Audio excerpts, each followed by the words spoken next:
Bon lundi, bienvenue à votre émission de la Victoire de l'amour. J'espère que vous allez bien aujourd'hui et qu'on se prépare à vivre une belle journée, une belle semaine.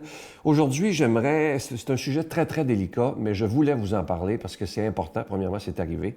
J'ai reçu un email d'un jeune homme de 17 ans. Je vais taire son nom. Pour moi, c'est très important de taire son nom. Je ne dirais même pas son prénom. Il m'écrivait qu'il a 17 ans, qu'il a annoncé il n'y a pas longtemps à ses parents, il les pensait ouverts, qu'il était homosexuel.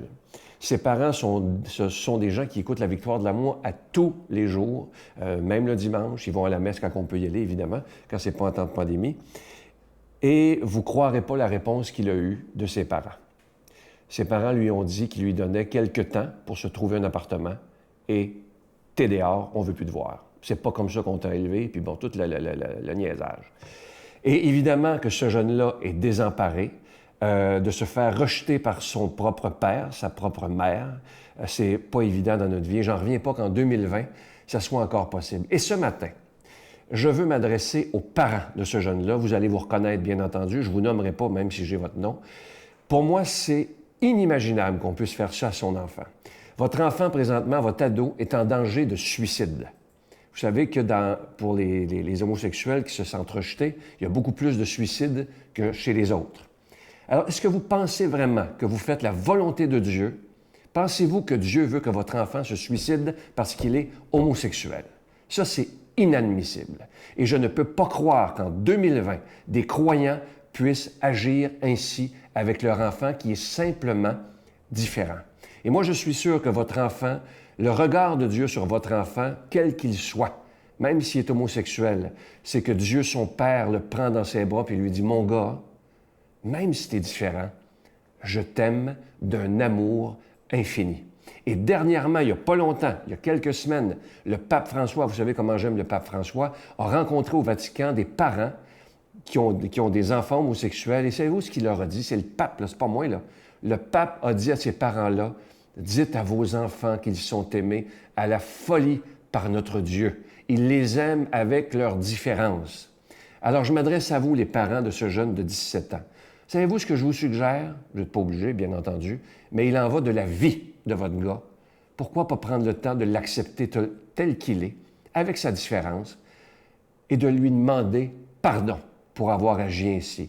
Si vous êtes des vrais croyants, si vous êtes des vrais amis de Jésus, vous allez lui demander pardon et le réintégrer dans la maison parce que cet enfant-là, je vous le dis, il est en danger. Parce que quand on se sent rejeté par papa et maman, il n'y a rien de pire dans la vie. Alors, je vous en supplie, si vous aimez votre gars, si vous êtes des vrais croyants, pensez-vous que c'est la volonté de Dieu que votre enfant se suicide? Ben non, ça ne tient pas de bout, là.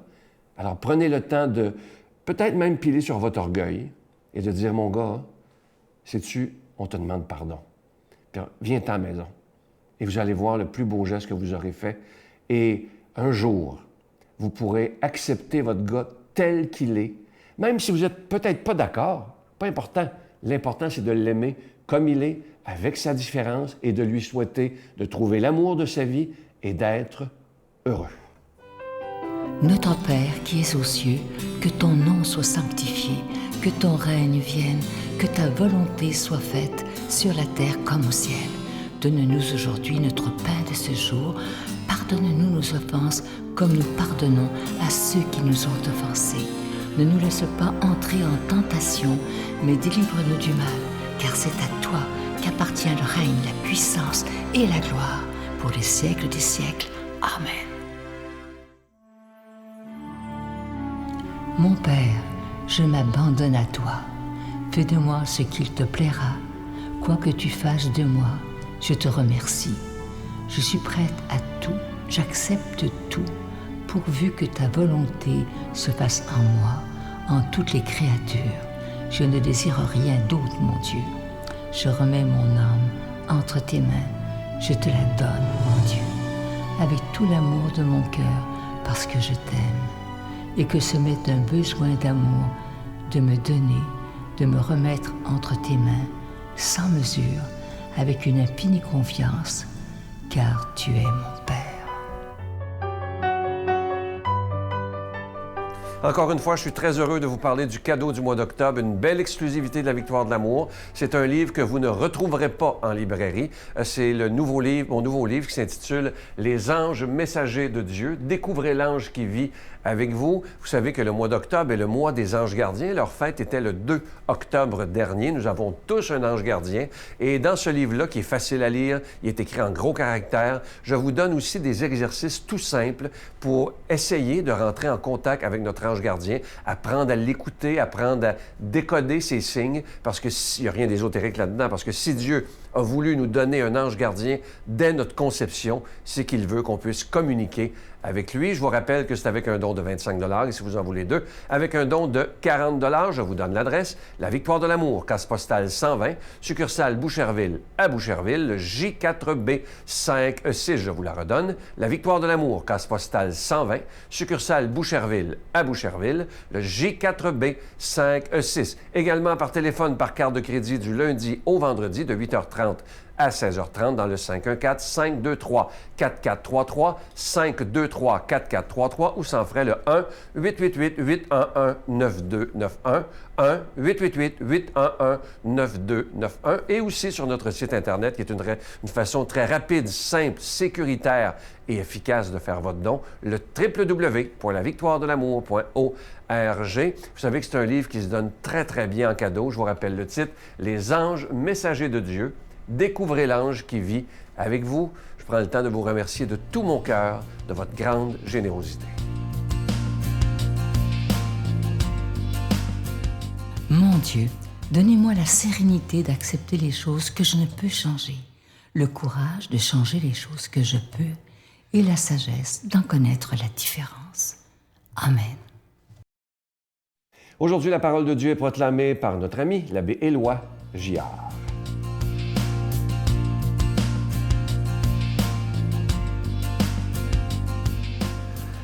Bonjour mes amis, je vous souhaite un bon matin. Je suis heureux d'être avec vous. Je me sens honoré d'être là parce que c'est la fête aujourd'hui des saints martyrs canadiens. Et que ces hommes-là ont souffert. Et ça vaudrait la peine de faire une homélie juste là-dessus. Si j'avais pensé, je pense que je l'aurais fait. Des séances de torture atroces et interminables. Pour les Amérindiens de l'époque, c'était une forme de respect pour montrer jusqu'à quel point on les respectait. Hein? Savez-vous que chez les Ursulines, dans le Vieux-Québec, dans le monastère des Ursulines, il y a un petit oratoire où Sainte Marie de l'Incarnation se réunissait avec les martyrs avant qu'ils partent pour aller évangéliser, pour être torturés. Moi, j'y vais, quand je vais à Québec, j'ai eu la chance de pouvoir aller m'installer dans cet oratoire-là en silence pendant quelques minutes. Je vous jure que dans un monde qui se vide de sa substance humaine, on sent une densité spirituelle là, incroyable. Marie de l'Incarnation et les martyrs canadiens ensemble, là. Ouf! Alors, on va voir, pourtant, l'Évangile d'aujourd'hui prend une autre direction, mais nous force à nous questionner sur l'essentiel. On est dans Luc. Du milieu de la foule, quelqu'un demanda à Jésus, « Maître, dis à mon frère de partager avec moi notre héritage. » Jésus lui répondit, « Homme, qui donc m'a établi pour être votre juge ou l'arbitre de vos partages? » Puis, s'adressant à tous, « Gardez-vous bien de toute avidité, car la vie de quelqu'un, même dans l'abondance, ne dépend pas de ce qu'il possède. » Et il leur dit cette parabole, « Il y avait un homme riche, dont le domaine avait bien rapporté. Il se demandait, « Que vais-je faire, car je n'ai pas de place pour mettre ma récolte. » Puis il se dit, « Voici ce que je vais faire. Je vais démolir mes greniers, j'en construirai de plus grands et j'y mettrai tout mon blé et tous mes biens. Alors je me dirai à moi-même, « Te voilà donc avec de nombreux biens à ta disposition pour de nombreuses années. Repose-toi et mange, bois, jouis de l'existence. » Mais Dieu lui dit, « Tu es fou. Cette nuit même, on va te redemander ta vie. Et ce que tu auras accumulé, qui l'aura? Voilà ce qui arrive à celui qui amasse pour lui-même, au lieu d'être riche en vue de Dieu. » Je me souvenais en lisant ça, être riche en vue de Dieu, en vue de l'amour. Je me souvenais d'une phrase de Jean de La Fontaine dans une de ses fables. La Fontaine, il parle des amours enfantines, mais on va le considérer, plutôt la coller à l'amour de Dieu. Il dit, Amour, amour, quand tu nous possèdes, on peut bien dire adieu, prudence. C'est bien ce que Jésus fait dans le passage qui est le nôtre ici, hein? Parce qu'il monte à Jérusalem. Et là, il y a des gens qui l'arrêtent et qui le questionnent sur une question d'héritage, d'argent. On sent dans l'Évangile que Jésus est méfiant avec l'argent. Bien sûr que ça en prend pour vivre, on s'entend là-dessus. La question n'est pas là. C'est sur la place de l'argent dans nos vies qu'il faut se laisser questionner. Saint Paul, dans la deuxième épître à Timothée, a une réflexion très stimulante. Écoutez bien ce qu'il dit. « Tout le mal qu'il y a dans le monde, ça vient de l'amour de l'argent. » Il ne dit pas « ça vient de l'argent ». Tout le mal qui vient dans le monde, ça vient de l'amour de l'argent. Ah, ça, c'est pas pareil. Hein? Mais il y a une phrase dans l'Ancien Testament, je ne me souviens plus où, qui dit « Celui qui aime l'argent ne se rassasie jamais de l'argent. » Alors, c'est ça tout le problème. L'argent, évidemment, habituellement, hein, plus on a, plus on est porté à s'y attacher. Hein? Mais Jésus, il ne le dit pas dans les Évangiles, mais Saint Paul dit dans les Actes des Apôtres, en parlant de Jésus, « Soyez comme lui qui a dit, il y a plus de plaisir à donner qu'à recevoir. » C'est curieux que la parole ne soit pas dans les Évangiles, et Paul la cite. Jésus aurait dit, il n'y a plus de plaisir à donner qu'à recevoir. Hey, je vais être honnête avec vous autres, là, je vous mentirais si je vous disais que j'aime pas l'argent. Qui parmi vous va dire, moi, j'aime pas ça, l'argent? Mais j'aime ça, l'argent, m'acheter un beau vêtement, un tableau, aller au resto. Mais j'aime ça le partager aussi. J'aime ça encore plus le faire servir pour rendre les autres heureux autour de moi. Hey, les chrétiens, on est imbattables en générosité sur la planète. On se l'est déjà dit, hein? Pour les pauvres, prendre soin de ceux et celles dont personne ne veut s'occuper, pour aider les écoles, les hôpitaux, on est généreux. L'Église, disait Théard de Chardin, est le plus grand foyer collectif d'amour jamais apparu sur Terre. C'est beau ça, hein? On aura beau la critiquer, puis il y a des scandales épouvantables, mais l'Église reste le plus grand foyer collectif d'amour jamais apparu sur Terre. On est capable de se montrer généreux de manière très concrète. Bon, et on va demander au Seigneur qu'on tripe sur son amour. Ça vous tente-tu? Pour que l'Église soit de plus en plus un foyer collectif d'amour ardent. J'aurais eu bien d'autres choses à dire, mais il faut terminer. Que Dieu nous bénisse en ce sens, lui qui est Père, Fils et Esprit Saint. Amen. Bonne vie, à bientôt tout le monde.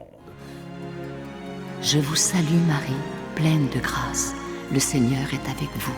Vous êtes bénie entre toutes les femmes, et Jésus, le fruit de vos entrailles, est béni. Sainte Marie, Mère de Dieu, priez pour nous pauvres pécheurs, maintenant et à l'heure de notre mort. Amen.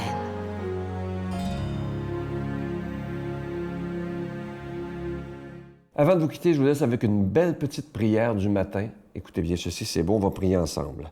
Seigneur, en ce jour naissant, je viens te demander la paix, la sagesse et la force. Donne-moi de regarder le monde et tes enfants comme tu les vois toi-même.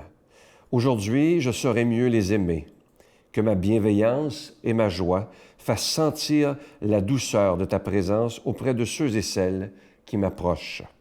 Donne-moi de révéler à travers ma vie ta beauté et ton amour. Amen. Je vais vous souhaiter une très, très belle journée. Je vous dis souvent, et je vais dire ça jusqu'à la fin de ma vie, soyons dans la gratitude, c'est ce qu'il y a de plus important dans notre journée aujourd'hui. Bye! On prie vraiment, pas juste pour nous, mais pour grand-papa, grand-maman. On a des grands-parents très malades. Il y en a d'autres qui vont bien, mais qui sont seuls.